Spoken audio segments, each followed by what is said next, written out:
I would say I noticed the gap in Nigeria, and knowing the fact that I had the opportunity to show love to a cousin who I lost to autism before moving to the US. It was important I come back home and teach my people what this spectrum means.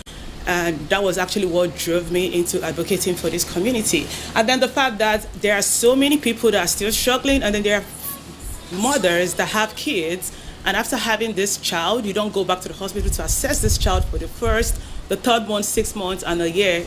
Like the other advocate said, 1 year and 8 months is like the right time for you to take your child back to the hospital for an assessment. And this is something I think I noticed that keeps happening in Nigeria and needed to be spoken about and needed to be talked about. And that's what drove me into starting my initiative. Keeps happening in Nigeria. All right, Maria, I want to stay with you. Could you share with us in your journey, advocating and speaking about autism, what are the common misconceptions in Nigeria about autism?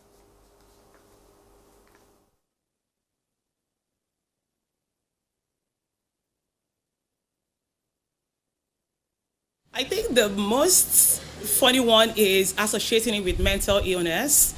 My team had visited Ado Ekiti last year for one of our events, and one of the family they visited happened to chain their daughter legs and hands and, just dumped her into a room.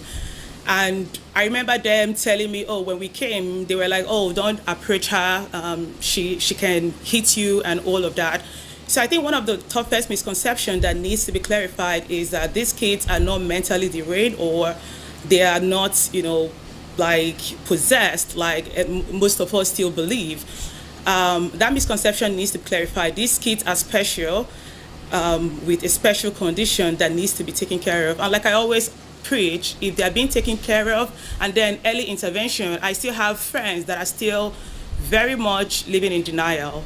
The fear of stigmatization, so they don't even want to talk about it. So this is something we are preaching, like advocacies are talking about. You need to diagnose these kids, you need to assess them, and early intervention is key.